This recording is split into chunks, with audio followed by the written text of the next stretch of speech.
അവസാനം വരുന്നത്. ഇന്ന് അല്ലാഹ് എന്ന് എഴുതുന്നത് അത് തന്നെ, അലിഫ് ലാം ലാം പിന്നെ ഹായാണ് അവസാനം. ആക്ച്വലി അതിന്റെ മേളിൽ 2 കുത്തുണ്ട്, തായാണ്.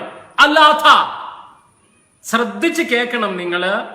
ഈ മുഹമ്മദ് നബി യഹൂദരെയും ക്രിസ്ത്യാനികളെയും കുറിച്ച് പഠിച്ച് ഏകദൈവത്തിൽ ഭയങ്കര ഇഷ്ടം വന്നു കഴിഞ്ഞപ്പോ, അദ്ദേഹത്തിന് അതിനോടുള്ള താല്പര്യം മൂത്തു കഴിഞ്ഞപ്പോ, വേറെ ഒരു സമൂഹത്തിലുണ്ടായും പ്രവാചകന്മാർ അക്സെപ്റ്റ് ചെയ്യാൻ പറ്റില്ല, അറബിയിൽ നിന്ന് തന്നെ വേണമെന്ന ഈഗോയിസം അറബിയിൽ ഉണ്ടായപ്പോ അദ്ദേഹം വന്ന് ഈ കൺക്വയറിംഗ് ചെയ്ത് മദീനയിൽ നിന്ന് തിരിച്ചു വന്ന് ഈ കാബ പിടിച്ചെടുക്കുന്ന കാലത്ത് സകല വിഗ്രഹങ്ങളെയും തച്ചടച്ചിട്ട് വിരല് സ്വർഗത്തിലേക്ക് ചൂണ്ടിപ്പിടിച്ച് അദ്ദേഹം പറഞ്ഞത്രേ, ലാ ഇലാഹ, ഒരൊറ്റ ദൈവവും ഇല്ലടാ, ഇല്ലല്ലാഥ, അല്ലാത്ത അല്ലാതെ എന്ന്.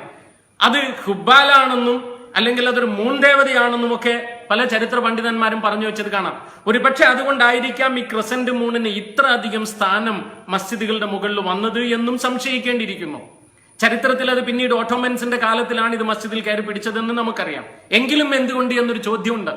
ഇത് കൂടാതെ നമ്മൾ സംശയിക്കേണ്ട വേറൊരു കാര്യം, എന്തുകൊണ്ടാണ് ഹിലാൽ പിറവിയിലേക്ക് കൂടുതൽ, അതായത് ഈ ഹിജ്റ വർഷത്തിലേക്കുള്ള ശ്രദ്ധ അറബികൾ കൂടുതൽ കൊടുത്തത്?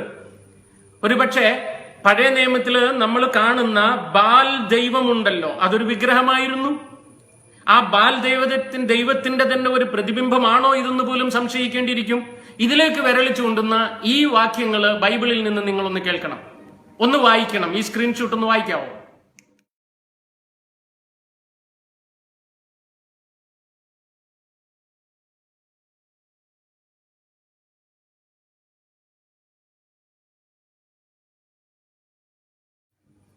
അടുത്തതും നിങ്ങൾ അറിയേണ്ട ചില കാര്യങ്ങളുണ്ട്. ദൈവത്തിന്റെ അഡ്രസ് വെളിപ്പെടുത്തി കൊടുക്കുന്നുണ്ട് മോശയ്ക്ക്. അപ്പൊ പറഞ്ഞത്, ഞാൻ നിങ്ങളുടെ പൂർവ്വപിതാക്കന്മാരായ അബ്രഹത്തിന്റെയും ഇസ്ഹാക്കിന്റെയും യാക്കോബിന്റെയും ദൈവമെന്ന. അവിടെ എന്താ ഇസ്മായിലിനെ കാണാനില്ല? നിങ്ങൾ എന്തുകൊണ്ടത് രണ്ടാമത് ചിന്തിച്ചിട്ടില്ല? എനിക്ക് ഇത്ര മാത്രമേ എന്റെ സകല ക്രിസ്തീയ വിശ്വാസികളോടും പറയാനുള്ളൂ. അല്ലാഹ് എന്നത് അറബിയിൽ ഉണ്ടായിരുന്ന ഒരു വിഗ്രഹത്തിന്റെ പേര് യഹോവയ്ക്ക് നൽകാൻ വേണ്ടി മുഹമ്മദ് ശ്രമിച്ച ഒരു വാക്കാണ്.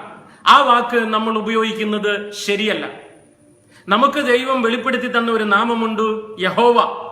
ആ യഹോവ രക്ഷകനെ അയച്ചപ്പോ രക്ഷകന് യഹോവ നൽകിയ ഒരു പേരുണ്ട്, യാഹ്ശുവ. ദൈവം രക്ഷിക്കുന്നു, അത് ക്രിസ്തുവിന്റെ പേരാണ്. ഞാൻ എന്റെ ആദ്യത്തെ മോൾക്ക് പേരിട്ടപ്പോ, മോൾക്ക് ഇപ്പോൾ 10 വയസ്സായി, മോള് ജനിച്ച് പേരിട്ട് കഴിഞ്ഞപ്പോ ഞാൻ സെലക്ട് ചെയ്ത പേരാണ് Abi Yah. Yahweh is my father. Abi എന്റെ daddy, Yah Yahweh. So Yahweh is my father. നമ്മളെ സംബന്ധിച്ചിടത്തോളം ദൈവം ഏകനാണ്. ഏകത്വത്തിൽ ത്രിത്വത്തെ കുറിച്ചുള്ള ക്ലാസ് പിന്നീട് ഞാൻ പഠിപ്പിക്കും. ആ ഏകനായ ദൈവം യഹോവയാണ്. വേറെ ഒരു പേരും ഈ യഹോവയ്ക്ക് ദയവ് ചെയ്ത് നൽകരുത്. സർവശക്തനായ ദൈവത്തിന്റെ കൃപയും സമാധാനവും അനുഗ്രഹവും ഇന്നും എന്നും നിങ്ങൾക്കുണ്ടായിരിക്കട്ടെ. ആമേൻ.